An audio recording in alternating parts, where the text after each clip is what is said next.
coming in today to talk to me.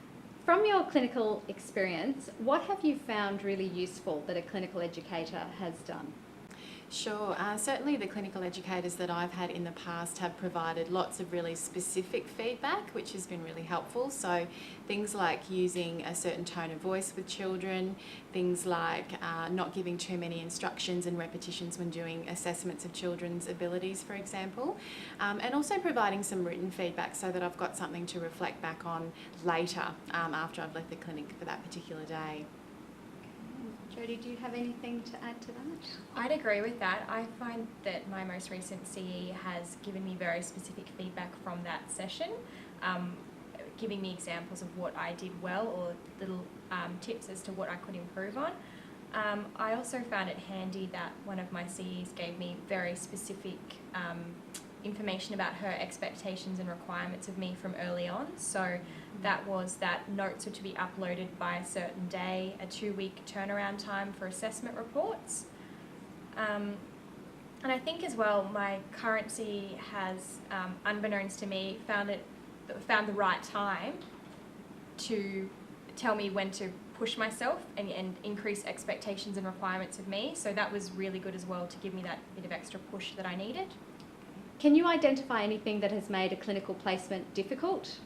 My first clinical placement was a little more challenging because we had a lot of children who were bilingual, and therefore we weren't able to assess them and to provide intervention in terms of speech pathology.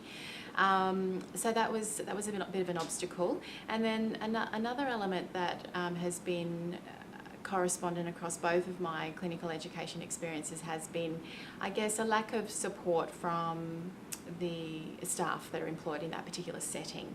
So I've found that has been challenging in both of my experiences. Okay. Jodie, have you found anything about going out on clinical placement challenging? I have. There are a couple of things that spring to mind. The first is the first semester placement I found a little bit difficult given the number of students. I think there were 6 per clinical educator. I found that a little bit tricky in terms of having time to observe other people as well as time with the CE. I also found more recently, and I think at both placements, the differing personalities. Some people required a lot more time and guidance from a CE than others, and I think that made it difficult for some students to get guidance when they most need it. And I think the most recent experience I'm having a bit of trouble with is I have a lot of sessions really early in the morning and there are students immediately after me, so I often don't get feedback from my CE, and I find that a really valuable learning tool. So making some specific time to catch up with each student to give that feedback, I think would be a really useful tool.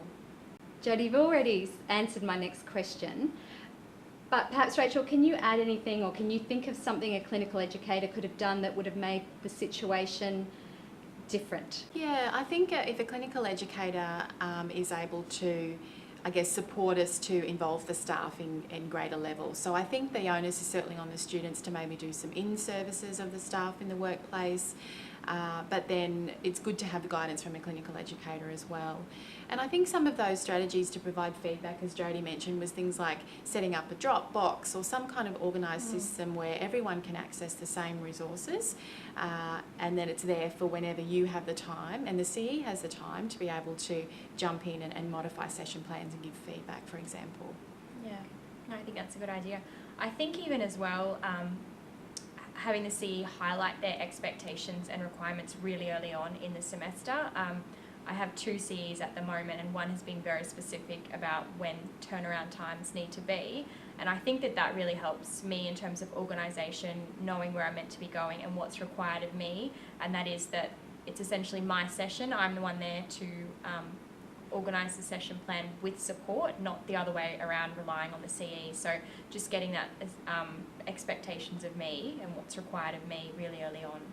Okay, well, thank you very much. That's been great. You've given us lots of good tips for clinical educators to take on board. Thank you. Thank you.